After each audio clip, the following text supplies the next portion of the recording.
एक बहुत ही भोला भाला सा आलसी लड़का था।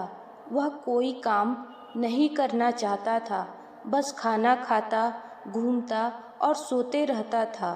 एक दिन उसे किसी ने बताया कि एक आश्रम है जहाँ पर कुछ नहीं करना पड़ता है और हर दिन 2 समय का खाना और नाश्ता मिलता है।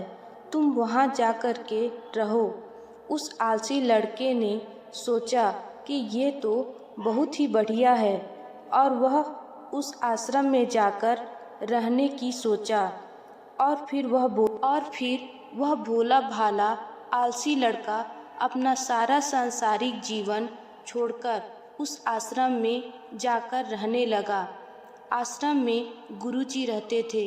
वह कुछ समय सबको प्रवचन देते हैं। वह आलसी लड़का सुनता था, बाकी समय आराम करता था और फिर भर पेट खाना खाकर सो जाता था। ऐसे ही उस लड़के का दिन गुजरता गया। एक दिन उस आश्रम में कुछ भी नहीं बना। नाश्ते के समय नाश्ता नहीं मिला। उसने सोचा, नाश्ता नहीं मिला, भोजन तो मिलेगा। अब भोजन के समय भी उसे भोजन नहीं मिला। लड़का दौड़ करके गुरुजी के पास गया और उसने पूछा कि आज भोजन क्यों नहीं बना। गुरुजी ने कहा कि बेटा, आज एकादशी है और जितने भी आश्रम के सदस्य हैं उनका उपवास है और तुम्हारा भी आज उपवास है। आज भोजन नहीं बनेगा। वह लड़का आलसी था और उसे भूख भी बहुत लगता था। उसने गुरुजी से बोला कि मैं उपवास नहीं रहूँगा, मुझे भूख लगी है, मैं खाना खाऊँगा। गुरुजी ने बोला, ठीक है, जाओ भंडारे में से सामान ले करके आओ और आश्रम में नहीं, बाहर ले जा करके बना लो। लेकिन याद रखना, भोजन बनाने के बाद सबसे पहला भोग भगवान को लगाना और फिर तुम प्रसाद खाना। वह लड़का बोला, ठीक है, और फिर अनाज लेकर नदी की ओर पहुंचा। भोजन पकाने लगा। भोजन तैयार हुआ। उसके बाद कहने लगा कि भगवान श्री राम आइए, पधारिए, भोग लगाइए।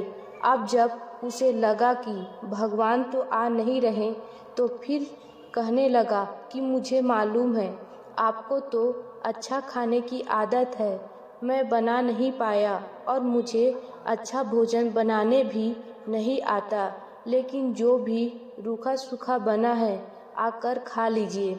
भगवान श्री राम उसकी सरलता पर बहुत ही प्रसन्न हुए और उस लड़के को दर्शन दे दिए। उसने देखा कि भगवान श्री राम आए हुए हैं और उनके साथ माता सीता भी आई हुई है। लेकिन लड़के ने सिर्फ 2 लोगों के लिए ही भोजन बनाया था, एक अपने लिए और दूसरा भगवान श्री राम के लिए। और अब जो कि भगवान के साथ माता सीता भी आई हुई थी, तो उसने उस भोजन को माता सीता और भगवान के सामने ग्रहण करने के लिए रख दिया। भगवान श्री राम और माता सीता ने भोजन किया और उसके बाद जब वह जाने लगे तो यह भोला सा आलसी सा लड़का बोला कि प्रभु, आप आए, दर्शन दिए, बहुत अच्छा लगा। मुझे खाने को कुछ नहीं मिला, लेकिन कोई बात नहीं। लेकिन आपसे एक विनती है कि अगली बार जब आप आएंगे तो कितने लोग आएंगे ये बता दीजिए, ताकि मैं उतने लोगों के लिए भोजन बनाकर रख सकूं। भगवान श्री राम मन ही मन मुस्कुराए और फिर अंतर्ध्यान हो गए।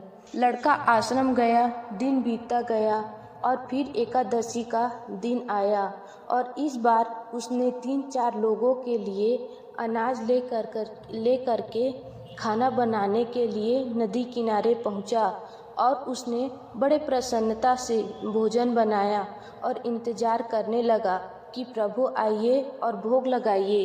इस बार लड़का देखता है कि भगवान श्री राम पूरा राम दरबार ले करके आए हैं। जैसे माता सीता, लक्ष्मण, भरत, हनुमान जी और सभी लोग आए हैं। लड़के ने 3-4 लोगों का भोजन बनाया था और इस बार भी भोजन कम पड़ गया। लड़के ने निराश होकर भोजन को प्रभु के आगे रख दिया। उन्होंने भोजन किया और फिर चले गए और इस बार भी लड़का फिर से भूखा रह गया। अब लड़का फिर आश्रम गया।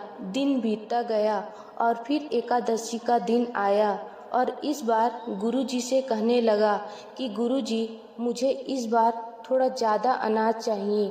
गुरुजी सोचने लगे कि यह इतना सारा अनाज का करता क्या है, कहीं इसे बेचता तो नहीं। फिर उन्होंने कहा कि ठीक है, भूख से परेशान रहता है। लड़के ने कहा कि नहीं गुरुजी, मैं भूख से परेशान नहीं रहता हूँ। प्रभु के साथ बहुत लोग आते हैं, उनको भी तो भोजन कराना पड़ता है। गुरुजी को लगा कि लड़का पागल हो गया है, लेकिन गुरुजी ने सोचा कि चलो एक बार चल कर देख ही लेते हैं कि लड़का इस अनाज का करता क्या है। वह भोला सा लड़का अनाज ले कर के नदी के किनारे पहुंचा और इस बार भोजन बनाया नहीं। उसने सोचा कि प्रभु हर बार ज़्यादा लोग लेकर के आते हैं, इस बार वह जितने भी आएंगे खुद बना करके भोग खुद लगाएंगे।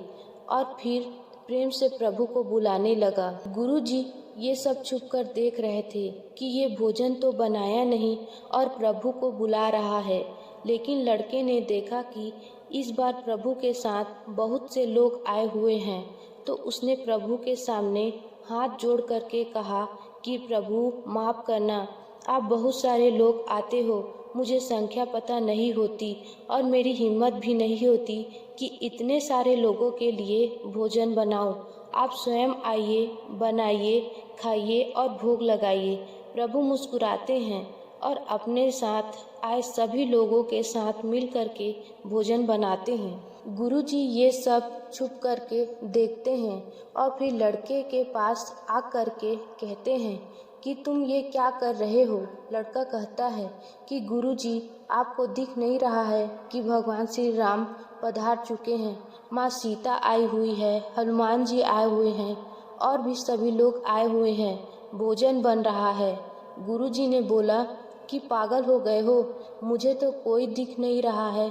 लड़का गुस्सा हो गया और बोला, प्रभु आप ये क्या कर रहे हो, एक तो मुझे भूखा रखा है और गुरुजी को दर्शन नहीं दे रहे हो, जो मुझे पागल समझ रहे हैं। कृपा करके गुरुजी को दिख जाओ। भगवान बोले, नहीं, मैं इन्हें नहीं दिख सकता। लड़का बोला, क्यों नहीं दिख सकते? मेरे गुरुजी तो बहुत महान हैं, बहुत बड़े ज्ञानी और दाता ज्ञाता हैं। भगवान बोले, हाँ, ज्ञानी और ज्ञाता होंगे, लेकिन तुम्हारी तरह सरल नहीं हैं। जो सरलता तुम में है वो तुम्हारे गुरुजी में नहीं है। लड़के ने ये बात गुरुजी से कह दी कि भगवान श्री राम कह रहे हैं कि आप में सरलता नहीं है, आप मेरी तरह सरल नहीं हैं, इसलिए आपको नहीं दिख सकते। गुरुजी की आंखें नम हो गई और रोने लगे और बोले कि तुम बिल्कुल सही कह रहे हो, मेरे अंदर तुम्हारे जितना सरलता नहीं है। और फिर माफ़ी मांगने लगे। फिर भगवान ने गुरुजी को भी दर्शन दिए। ये कहानी हमें सिखाती है कि जीवन में सरलता सबसे आवश्यक है। जितने सरल बने रहेंगे उतना जीवन में आगे बढ़ते चले जाएंगे। जब आप सरल होते हैं तो आप खुद भी मुस्कुराते हैं और दूसरों को भी मुस्कुराने की वजह देते हैं।